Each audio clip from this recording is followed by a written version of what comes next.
నారు వేసినవాడు నీరు పొయ్యడా అనే సామెతను నారు వేసిన ఆమె నీరు పోయదా అని కొందరు భూమిపుత్రికలను చూసి మార్చుకోవచ్చు. నాణ్యమైన విత్తనాలతో మొక్కలను మొలిపించి రైతులకు అందిస్తున్న భూమిపుత్రిక అనురాధ గురించి తెలుసుకుందాం.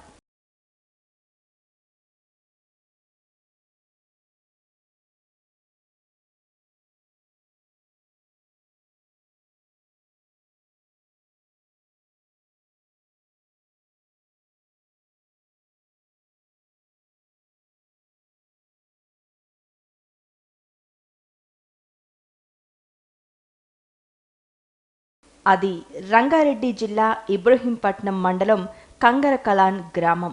అక్కడ అనురాధ కుటుంబానికి 7 ఎకరాల పొలం ఉంది. అందులో 5 ఏళ్ల క్రితం అనురాధ నాణ్యమైన విత్తనాలతో మొక్కలను మొలిపించే కార్యక్రమాన్ని చేపట్టారు. ఆమె హోమ్ సైన్స్లో డిగ్రీ తీసుకున్నారు. ఆచార్య ఎన్జి రంగా విశ్వవిద్యాలయంలో టెక్స్టైల్ మేనేజ్మెంట్ చేశారు.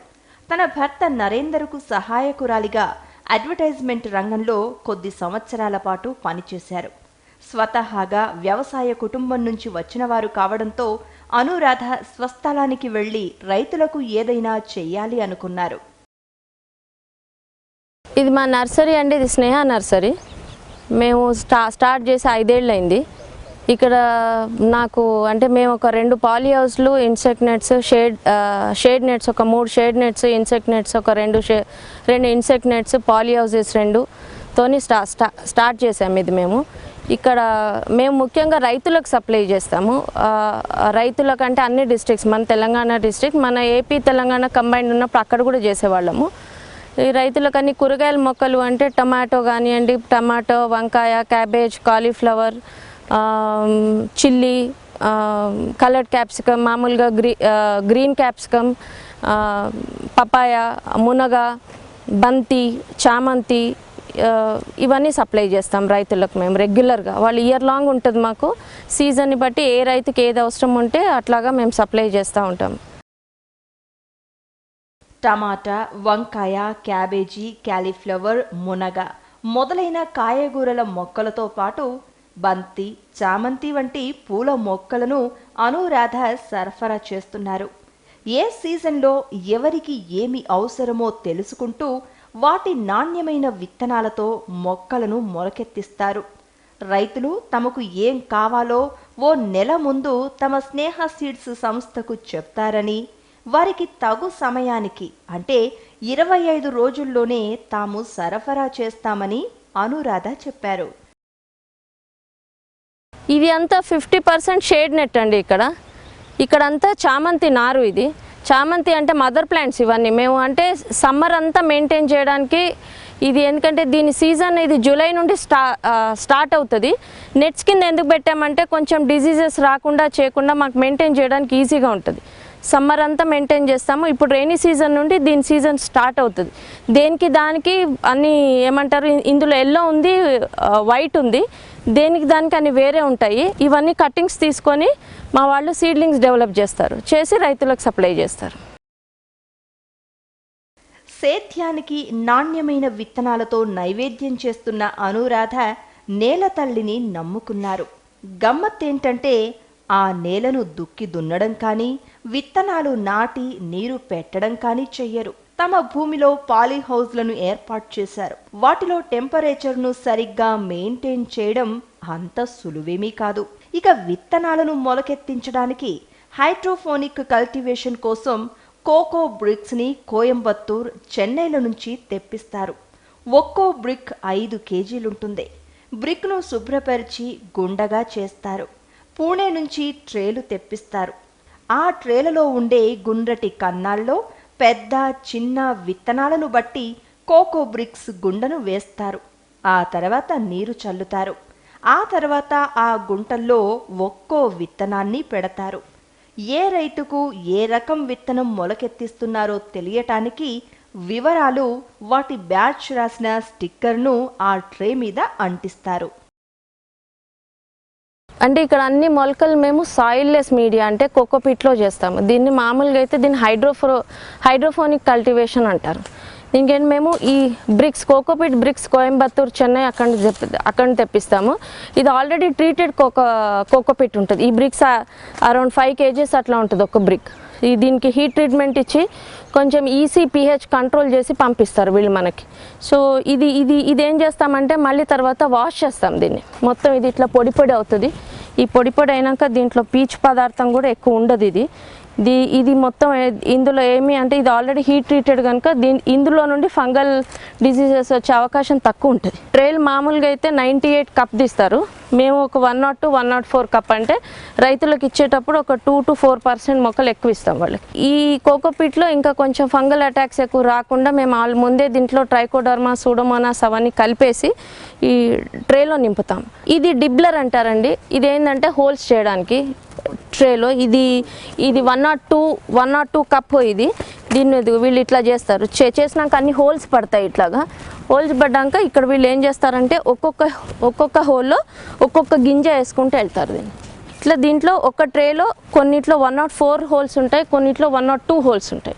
సీడ్ వేసినాక మొత్తం దాని పొడి కోకోపీట్తో చల్లి మొత్తం ట్రేలోకి అన్ని ఒకసారి మొత్తం వాటరింగ్ చేస్తాం. సీడ్ వేసి నీళ్లు చల్లినాక వీళ్ళు మొత్తం ట్రేలన్నీ అమర్చుకుంటారు. అమర్చుకునే ముందు దీన్ని కవర్ చేసే ముందు మేము ఒక లేబుల్ వేస్తాం అన్నిటికీ. ప్రతిదీ ఇది ఏ బ్యాచ్, ఇది వెరైటీ ఏంటి అన్నిటికీ కోడింగ్ ఇస్తాము. ఇచ్చి ప్రతి ట్రేకి బ్యాచ్ ఏంటి, వెరైటీ ఏంటి ఇక్కడంతా వేస్తాం. ఎందుకంటే చిల్లీలో 2-3 రకాలు ఉండొచ్చు, వంకాయలో 2-3 రకాలు ఉండొచ్చు. రైతుకు అంటే ఆర్డర్ ఇది ఒక రైతు ఆర్డర్ ఉండొచ్చు, అది ఇంకో రైతు ఆర్డర్ ఉండొచ్చు. అన్నీ మిక్స్ కాకుండా ఉండడానికి లేబుల్స్ వేసి దాన్ని మళ్ళీ ఇట్లా గ్రీన్ షీట్తో కప్పేస్తాం దీన్ని. అది గ్రీన్ షీట్ వేసినాక ఒక 1 వీక్ తర్వాత అన్ని మొలకలు ఎత్తడం మొదలు పెడతాయి. ఇది అల్లము అట్లాగే చేసింది. ఇది కూడా అల్లము. ఇది కొంచెం పెద్ద కప్ సైజులో చేస్తాము. ఇదేంటంటే అన్నీ ఇప్పుడే మొలకలు వస్తున్నాయి. ఒక 1 వీక్ పడుతుంది ఇవి మొలకలు రావడానికి. ఇది 1 వీక్ తర్వాత ఒక 15 days తర్వాత ఇవి డిస్పాచ్కు రెడీ ఉంటాయి. ఇట్లా రూట్ రావడం మొదలు పెడుతుంది వీటన్నిటికి. ఇది మొలక ఎత్తినాక ఇది రెడీ టు డిస్పాచ్. ఇది ఫార్మర్కి ఇది ఒక 1 month టైం పడుతుంది. దీనికి ఇప్పుడు మీరు చూడండి ఇది రూట్ అంతా బాగా వచ్చేసి ఉంటుంది. దీనివల్ల లాభం ఏంటంటే రైతు ఒకవేళ ఇదే అల్లం ముక్క డైరెక్ట్గా మట్టిలో పెట్టుకొని పొలంలో పెట్టుకుంటే దీనికి మురిగిపోయే అవకాశం ఉంటుంది. ఇంత రూట్ డెవలప్ కాదు. అల్లం పంట మొత్తం డిపెండ్ అయ్యేదే రూట్ మీద. ఎందుకంటే అల్లం వచ్చేదే రూట్ మీద. అందుకనే మాకు ఇక్కడ మేము చేసే మేము ఇచ్చే ఫర్టిలైజర్స్ కానీ మేము ఇచ్చే ట్రీట్మెంట్తోని రూటింగ్ బాగా వస్తుంది. పాలీ హౌస్లోని నేల మీద ఓ అడుగు ఎత్తులో గెడలతో కట్టిన దాని మీద విత్తనాలు నాటిన ట్రేలను పెడతారు. విత్తనాలు వారానికల్లా మొలకెత్తడం ప్రారంభమవుతుంది. విత్తనాలు మొలకెత్తాక శుభ్రపరిచిన నీటిని చల్లుతారు. మొలకెత్తిన మొక్కలు కాస్త ఎదిగాక వాటిని చిన్న గొట్టం సంచుల్లో పెడతారు. అలా చేయడం వల్ల మొక్క రూట్ బలంగా ఉంటుంది. పిచ్చి మొక్కలు ఏమైనా ఎదిగితే వాటిని తీసి పారేస్తారు. మొక్కలన్నీ ఒకే సైజులో ఎదుగుతాయి. ఆ కారణంగా అనురాధ రైతులకు సరఫరా చేసే ఈ మొక్కలు అన్నింటి నుంచి ఒకే సమయానికి పంట దిగుబడి వస్తుంది. మరింత వివరంగా అనురాధ చెప్పేది విందాం. ఇది పాలీ హౌస్ అండి. కానీ దీన్ని మేము ఏం చేసామంటే కొంచెం కన్వర్ట్ చేసి దీన్ని షేడ్ నెట్ వేసాం 50%. దీంట్లో కొంచెం ఎక్కువ కూల్ ఉంటుంది. దీంట్లో ముఖ్యంగా పపాయ ఒకటి, మునగ ఒకటి, అదర్ గార్డెన్ వెరైటీస్ ఫైకస్ ఇంకొకటి, గోల్డెన్ దురంతా, జెడ్ ప్లాంట్స్ అని ఇక్కడ తయారు చేస్తాం. చామంతి అవన్నీ. ఫస్ట్ పపాయాని మేము ట్రేలో వేసుకుంటాము. ఇది papaya Taiwan variety, red lady Taiwan variety. ఇది మార్కెట్లో బాగా వెళ్తుంది అండ్ ఈల్డ్ కూడా బాగుంటుంది. ఇది ఏంటంటే ఫస్ట్ మేము ట్రేలో వేసుకొని దీనికి రూటింగ్ స్టార్ట్ అయినాక ఇట్లా పౌచులు తీసుకొని పౌచ్లలో నింపి ఇందులో పెడతాం. ఇట్లా ఎందుకంటే దీనికి ఇట్లా ఫస్ట్ ట్రేలో వేసుకొని పౌచ్లో పెట్టడంతో మనకు సీడ్లో ఎక్కువ లాస్ ఉండదు. మొక్కలన్నీ సమానంగా వస్తాయి, హైట్ బాగా వస్తాయి. ఆల్రెడీ రూట్ డెవలప్ అయి ఉంటుంది కనుక పౌచ్లోకి వెళ్ళినాక అది బాగా డెవలప్ అవుతుంది రూట్. సో ఇట్లా రైతులకు ఇవ్వడంతో వాళ్ళకి మార్టాలిటీ తగ్గుతుంది. మొక్క బలంగా ఉండడంతో ఫీల్డ్లో కూడా బాగా ఎన్నుకుంటుంది. అది ఈ కింద ఉన్నవన్నీ పపాయ అండి. ఇవన్నీ రెడీ టు డెలివరీ. ఇవన్నీ రైతుకి వెళ్ళిపోతాయి రెడీ టు డెలివరీ. ఇవి ఒక 2 daysలో వెళ్ళిపోతాయి. అట్లాగే మునగ కూడా తయారు చేస్తాం. మునగ సీడ్ ఫస్ట్ ట్రేలో వేసుకొని అది వచ్చినాక ఇట్లాగే పౌచ్లో చేసి ఇది మంచిగా మొక్క మంచి గట్టిగా అయినాక ఇది కూడా రెడీ టు డిస్పాచ్. 104 మొక్కలుండే ట్రేలను భారీ ఎత్తున నర్సరీల వారు కొంటారు. ఒక్కో మొక్క 2.5 నుంచి 3 రూపాయలకు అమ్ముతారు. నర్సరీలే కాకుండా public gardens, Ramoji film city, defence వాళ్ళు పెద్ద ఎత్తున తమ దగ్గర తీసుకుంటారని అనురాధ తెలిపారు. బోన్సా సైజుకు వచ్చాక వీరికి 150 నుంచి 200కు అమ్ముతారు. ఇది ఫైకస్, ఇది గార్డెన్ వెరైటీ, ముఖ్యంగా బార్డర్ ప్లాంట్స్ కింద పెడతారు. ఇవన్నీ నర్సరీ వాళ్ళు తీసుకుంటారు బల్క్లో. అందుకని మేము బల్క్లో తయారు చేసి అయితే ట్రే లాగా ఇస్తాము వాళ్ళకు. ఇందులో ఒక 104 మొక్కలు ఉంటాయి. ట్రే లాగా ఇస్తే వాళ్ళు పౌచ్లో పెట్టుకొని దాన్ని పెద్దగా చేసినాక వాళ్ళు మార్కెట్లో పంపుతారు. ఇది 15 రోజుల మొక్క. ఇట్లా రూటింగ్ వచ్చినాక ఇదేంటంటే నర్సరీ వాళ్ళకి కాస్ట్ ఎఫెక్టివ్ ఉంటుంది. ఈ మొక్క యాక్చువల్గా పెద్ద మొక్క నర్సరీ వాళ్ళకి చాలా కాస్ట్లీ పడుతుంది ఇది. అందుకని మేము ఇట్లా చిన్న మొక్కల్లాగా ఇచ్చేస్తాము. ఇది గోల్డెన్ దురంతా ఇట్లాగే ట్రేలో చేసి ఇస్తాము. ఇవన్నీ నర్సరీస్ అంటే జనరల్గా మన హైదర్గూడలో చాలా నర్సరీస్ ఉన్నారు. మాది మొత్తం నర్సరీస్కి వెళ్తుంది. అట్లాగే కొన్ని మన సంస్థలు అంటే ఈ పబ్లిక్ గార్డెన్స్ వాళ్ళు తీసుకుంటారు, జిహెచ్ఎంసి వాళ్ళు తీసుకుంటారు, రాజ్భవన్ వాళ్ళు తీసుకున్నారు, మన రామోజీ ఫిలిం సిటీ వాళ్ళు తీసుకుంటారు, ఆర్మీ డిఫెన్స్ వాళ్ళు తీసుకుంటారు. సో అందరూ మాకు ఇక్కడ నుండి బల్క్లో తీసుకొని వెళ్తారు. చామంతి పూలు పసుపు రంగులోనూ తెలుపు రంగులోనూ ఉండే విత్తనాలను ఒకే బెడ్ మీద కాకుండా విడివిడి బెడ్ల మీద మొలకెత్తిస్తారు. ఒక బెడ్ 1.5 నుంచి 3 అడుగుల దూరంలో ఉండేలా చూస్తారు. పసుపు రంగు పూల విత్తనాలను ఒక బెడ్ మీద, తెలుపు రంగు పూలను వేరే బెడ్ మీద మొలకెత్తిస్తారు. దీనికి మేము ఒక్కొక్క బెడ్ ఇవి మొలకెత్తిన క్యాబేజీ మొక్కలు. కోకోపీట్ కాస్త ఆరితే మొక్క బాగా ఎదుగుతుంది. అందువల్ల శుభ్రపరిచిన నీటిని రోజు కాకుండా రోజు విడిచి రోజు చల్లుతారు. ఇప్పుడు క్యాబేజ్ జాగ్రత్తగా మనం దాని హైట్ మెయింటైన్ చేయకుండా అది జర్మినేషన్ వస్తూనే దానికి స్టెమ్ రాట్ వచ్చే ఛాన్స్ ఉంటుంది. అంటే ఇది జర్మినేషన్ వస్తూనే మేము దీన్ని అక్కడ నుండి పాలీ హౌస్ నుండి వైట్ హౌస్లోకి మూవ్ చేసి ఇప్పుడు ఇది రెడీగా ఫార్మర్కి డిస్పాచ్ చేయడానికి రెడీగా ఉందండి. రేపు ఎల్లుండి కానీ వెళ్ళిపోతుంది. ఇప్పుడు మీరు ఇది రూట్ చూస్తే మీకు అర్థమవుతుంది, ఇది వెళ్ళిపోతుంది. ఈ ట్రేలో మేము ఇట్లా ఉన్న చిన్న చిన్న మొక్కలన్నీ తీసేసి ఈ గ్యాప్స్ అన్ని పెద్ద మొక్కలతో ఫిల్ చేసి ఎక్కడ గ్యాప్స్ ఉన్నాయో ఆ గ్యాప్స్ అన్ని ఫిల్ చేసి ఏమన్నా డిజీజ్డ్ మొక్కలు ఉంటే అన్నీ తీసేసి డిజీజ్ లేకుండా అన్ని సమానంగా ఉన్న మొక్కలు ఈ ట్రేలు పంపిస్తాం. టమాటో మొక్క గట్టిగా ఉండాలి. అందుకోసం కాల్షియం ట్రీట్మెంట్ ఇస్తారు. అల్లం పంట రూట్ మీదే ఆధారపడుతుంది కాబట్టి రూట్ బలంగా ఉండేలా మొలకెత్తించి రైతులకు ఇస్తారు. ఎప్పుడైనా ఒకే సైజులో ఎదిగిన మొక్కల్లో 1-2 చిన్న మొక్కలు ఏమైనా ఉంటే వాటిని తీసేస్తారు.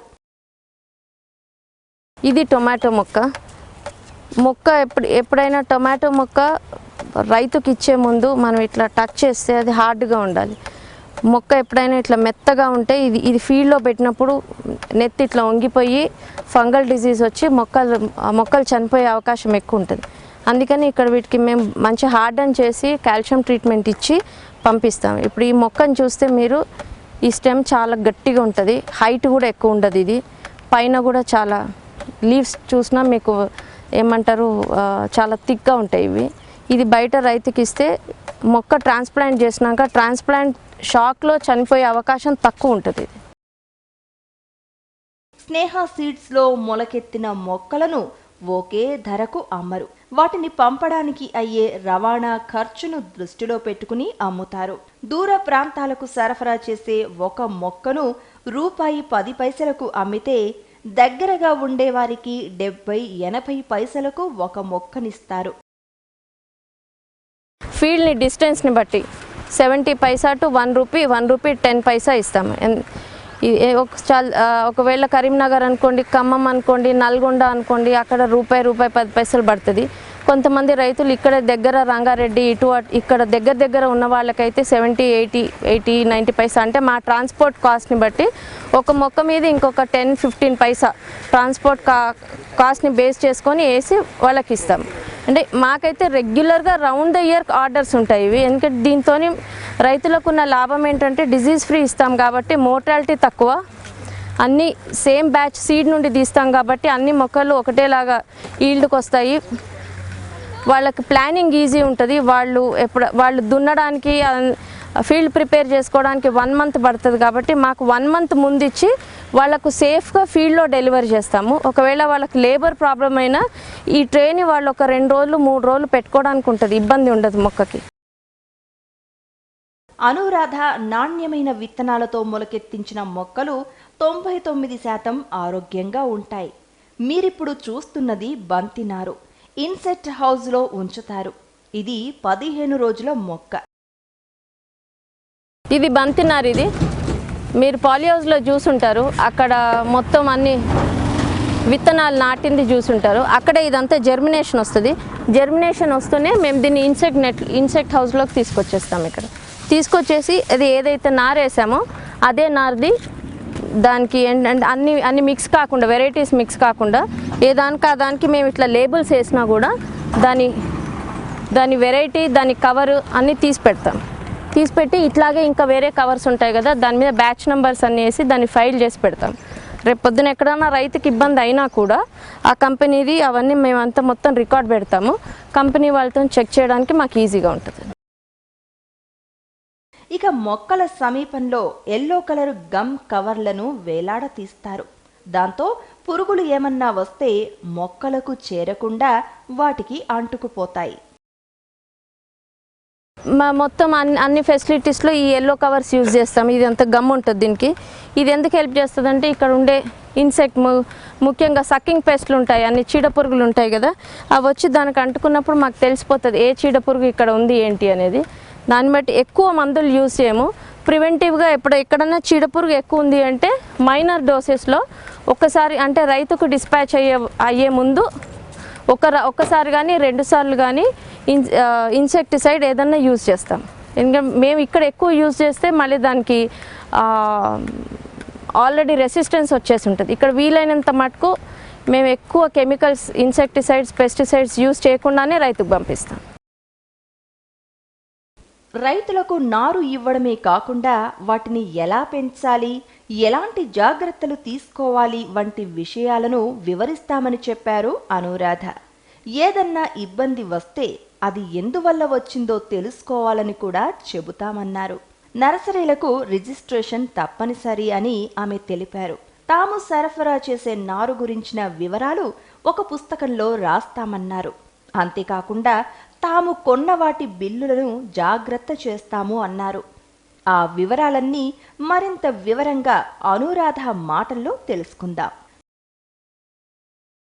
మేము వేసే సీడ్ మొత్తము ప్రతి ప్యాకెట్ వెనకాల దాని లాట్ నంబర్ కానీ, దాని date of packing, date of expiry, మొత్తం డేటా అంతా నోట్ చేసి పెడతాము. నోట్ చేసి ఇది ఏ బ్యాచ్, ఈ ప్రతి దానికి ఒక బ్యాచ్ నెంబర్ ఇస్తాం. మేము బ్యాచ్ నెంబర్ ఇచ్చి రైతుకి మొక్కలు ఇచ్చేటప్పుడు ఏ బ్యాచ్ నుండి వెళ్ళింది వాళ్ళకి, ఎందుకంటే దాని రికార్డు సీడ్ పర్చేస్ దగ్గర నుండి మొదలు పెట్టుకొని వాళ్ళకు డిస్పాచ్ అయినాక మాకు ఇంతవరకు అయితే ఎక్కువ ఒక 2-3% ప్రాబ్లమ్స్ వస్తే తప్పిస్తే మాకు ఇంతవరకు ఎక్కడ ప్రాబ్లమ్స్ రాలేదు, మాకు కంప్లైంట్స్ లేవు. ఒకవేళ వచ్చినా మేము ఈ ప్యాకెట్స్ ఇట్లాగే దాని మీద బ్యాచ్ నెంబర్స్ అన్నీ వేసి దీన్ని అట్టి పెడతాము. పెట్టి ఏదన్నా ఇబ్బంది వస్తే ఇదే సీడ్ కంపెనీకి మాకు కంప్లైంట్ పెట్టడానికి ఈజీగా ఉంటుంది. ఈ మధ్య గవర్నమెంట్ హార్టికల్చర్ వాళ్ళు కూడా సీడ్ కంపెనీ యాక్ట్ కింద వాళ్ళు ఇది నర్సరీ వాళ్ళని కూడా ఈ సీడ్లింగ్ నర్సరీ వాళ్ళని కూడా కంపల్సరీ రిజిస్ట్రేషన్ అని పెట్టారు. ఇప్పుడు మొన్న రీసెంట్గా మేము ఫస్ట్ నర్సరీ మాది రిజిస్ట్రేషన్ కావడం, ఈ director of horticulture sericulture Rangareddy కింద మాది ఫస్ట్ నర్సరీ. మాకు వాళ్ళకి అంటే ఫస్ట్ మాది వచ్చి ఇన్స్పెక్ట్ చేసి ఇప్పుడు అందరు రైతులకు ఇది కంపల్సరీ చేశారు. ఈ రిజిస్ట్రేషన్ లేకుంటే రైతులు అట్లాంటి నర్సరీల నుండి ఏదన్నా మొక్కలు తీసుకొని ఇబ్బంది అయితే గవర్నమెంట్ రెస్పాన్సిబిలిటీ తీసుకోవట్లేదు. ప్లస్ అట్లాంటి నర్సరీలకు కూడా ఇబ్బందులు ఎక్కువ అవుతున్నాయి. ఎందుకంటే చిన్న నర్సరీలు ఎవరు కూడా ఇట్లా రికార్డ్స్, గవర్నమెంట్ ప్రతిదానికి రికార్డ్ మెయింటైన్ చేయడానికి బుక్స్ పెట్టారు వాళ్ళు. ఇది ఇత్తనం వేసినప్పటి నుండి, ఇది సీడ్ ప్రొక్యూర్మెంట్ ఎక్కడి నుండి, దాన్ని ప్రొక్యూర్ చేసిన కంపెనీ ఏంటి, దాని బ్యాచ్ ఏంటి, ప్రతి డేటా అంతా కాలమ్స్లో మెన్షన్ చేయాలి. అనురాధ భర్త నరేందర్ సాంకేతికంగా ఏదైనా అవసరమైతే సహకరిస్తారు. నర్సరీకి సంబంధించి అంతా తన భార్యే చూసుకుంటుందని ఆయన చెప్పారు. కంప్లీట్గా ఈ స్నేహ నర్సరీ స్టార్ట్ చేయాలన్న ఆలోచన ఏదైతే ఉందో ఇది అనురాధ మై వైఫ్ ఇంట్రెస్ట్ కంప్లీట్గా. తను కంప్లీట్లీ షీఈ్ ఇంటూ అంటే కంప్లీట్గా తను మొక్కలు ప్లాంటేషన్ అండ్ రైతులకు ఏదో చేయాలన్న ఆలోచన ఉండడం బట్టి ఇది నర్సరీ స్టార్ట్ చేయడం జరిగింది. దీంట్లో ఏంటంటే కొంచెం పూనా పద్ధతిలో మేము పూనాకు విజిట్ చేసాము, ఇద్దరం కలిసి విజిట్ చేసి అక్కడంతా చూసి ట్రేలలో మొక్కలు ఇస్తే చాలా బాగుంటుంది, క్వాలిటీ మొక్కలు వస్తాయన్న ఉద్దేశంలో మేము అక్కడ పద్ధతులంతా చూసి ఇక్కడ స్టార్ట్ చేసాము ఒక 5 ఏళ్ల క్రితం. అండ్ ఇక్కడ నా వరకు కంప్లీట్గా I supporter concept idea and I give all the support. Technical ఏవైతే ఉన్నాయో అవన్నీ తనే చూసుకుంటుంది. చాలామంది చాలా వరకు రైతులు ఈ పద్ధతి అండ్ ఈ మొక్కల దిగుబడి చాలా ఉందని, రిజల్ట్ కూడా మాకు బాగా వస్తుంది. మహిళలకు శక్తి, క్రియేటివిటీ, ఓపిక ఎక్కువ ఉంటుందని, పిల్లలను ఎలా పెంచుతారో అలాగే మొక్కలను పెంచగలుగుతారని అనురాధ అన్నారు. ఆ కారణంగానే తమ స్నేహ సీడ్స్ సంస్థలో మహిళా రైతులనే ఉద్యోగులుగా తీసుకున్నామని ఆమె చెప్పారు. మహిళలకు ఉన్నంత శక్తి, మహిళలకు ఉన్నంత ఓపిక, క్రియేటివిటీ నాకు తెలిసి అయితే వేరే వాళ్ళకి అంత ఈజీగా ఉండదు. ఎందుకంటే న్యాచురల్గా మహిళలు దే ఆర్ లైక్ స్ట్రాంగ్, అంటే వాళ్ళు కొంచెం ఎక్కువ శక్తితో ఎక్కువ స్ట్రాంగ్గా ఉంటారు. అందుకని వ్యవసాయం చేసే మహిళలందరికీ నేను చెప్పేది ఏంటంటే, ఒకసారి పంట ఎక్కడన్నా కొంచెం నష్టపోయినా దాన్ని మన పిల్లల్ని పెంచినట్టు చూసుకుంటే అక్కడ ఎక్కడ ఇబ్బంది వచ్చింది, దేనితో వచ్చింది, వాతావరణంతో వచ్చిందా, చీడపురుగుతో వచ్చిందా, ఎట్లా వచ్చింది కొంచెం ఆలోచిస్తే వాళ్ళకు ఇబ్బంది కాదనే నేను అనుకుంటున్నాను. కొంచెం ధైర్యంతో ముందరికి వెళ్తే మహిళలు చేయలేని పని అంటూ ఏం లేదు. ఎంత అంటే అంత పని చేయగలుగుతాం.